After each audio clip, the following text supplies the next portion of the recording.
Breaking developments in the disappearance of Georgia mom Kristi Cornwell. Could a dead rape suspect hold the key to this case? Investigators are looking at a man who committed suicide during a standoff with cops. He was wanted for raping a 19-year-old relative and for the attempted kidnapping of a 10-year-old girl from an Easter egg hunt. Here is 42-year-old James Carringer. That's his picture. And get this, this is unbelievable. He was a married father of two. He shot himself after a 3-hour standoff with cops in Atlanta. More on what possibly connects him to Kristi Cornwell's disappearance in just a moment. Kristi Cornwell was merely taking a walk in North Georgia, talking to her boyfriend on the phone near her parents' home when she was snatched. That was 9 long months ago.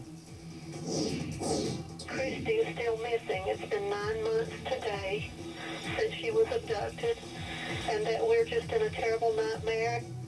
Cornwell's family says this is the single most important lead they've had in months. But if this potential suspect, and I say potential, did abduct Kristi, how are we going to find out what happened now that he is dead? I'm taking your calls on this. 1-877-JVM says 1-877-586-7297. Straight out to my awesome panel. We're honored to be joined by Joanne Cornwell, Kristi's mother. And as always, we are so sorry for what you are going through, and we thank you so much for being here and just being so courageous in how you have handled this nightmare. Also with us, HLN law enforcement analyst Mike Brooks, and we begin with John Bankhead with the Georgia Bureau of Investigation, who joins us by telephone. Mr. Bankhead, tell us what you can about this amazing possible new lead. Well, it's just that a lead. We don't want to put any more strength to this than any other lead we've gotten. We're pursuing it. The GBI became involved when they were assisting the Gilman County Sheriff's Office in the rape that you had just mentioned. And in that investigation, we discovered that Mr. Carringer had owned, or did own, and did drive a silver Nissan Xterra with a brush guard on it, which was involved in the Ranger incident not too far from where Kristi disappeared. It was in North Carolina. He was from the Young Harris area, lived there. He was from Brasstown, North Carolina. Young Harris is not too far from where Kristi disappeared, and Brasstown, North Carolina is just across the line in Clay County, North Carolina, just north of Union County. So let me recap, sir, what makes you think that John Carringer might have abducted Kristi Cornwell. Listen to this. There's some information in the background of Mr. Carringer that we haven't released publicly that indicates it might be a possibility of his being involved in Kristi's disappearance. Okay, so let's compare his photo to the composite sketch. Kind of looks quite similar, doesn't it? It shows a man suspected in an attempted abduction that Mr. Bankhead just referred to in Ranger, North Carolina. An attempted abduction of a woman which happened 9 days before Kristi Cornwell's abduction.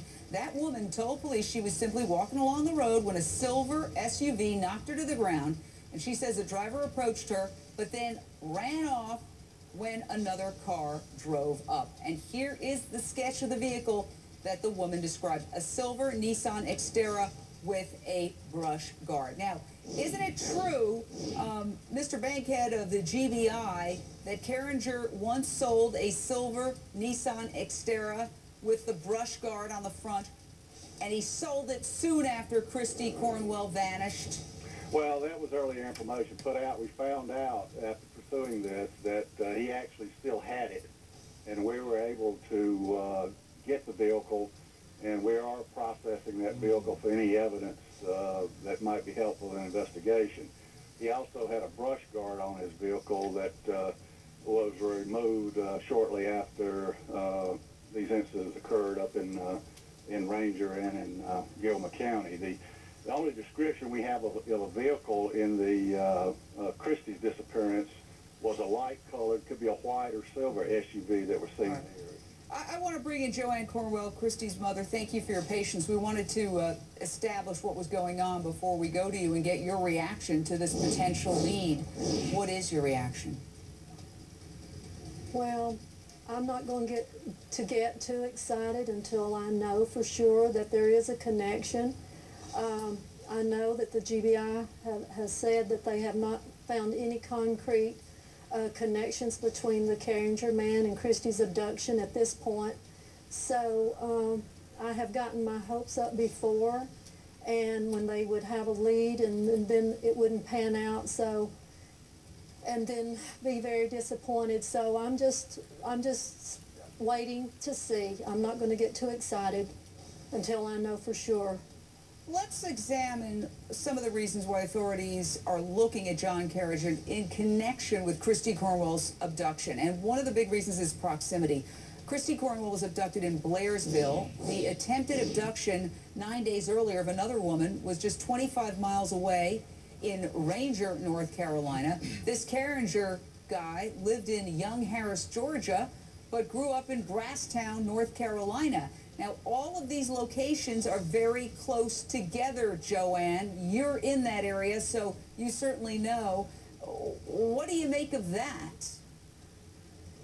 Well, that, you know, if it's a coincidence, it's a strange one, but, you know, that does make you wonder that did he know the area? He should know the area very well because, you know, he's lived in the area, I guess, all of his life. I'm not sure about that, but I know for a long time.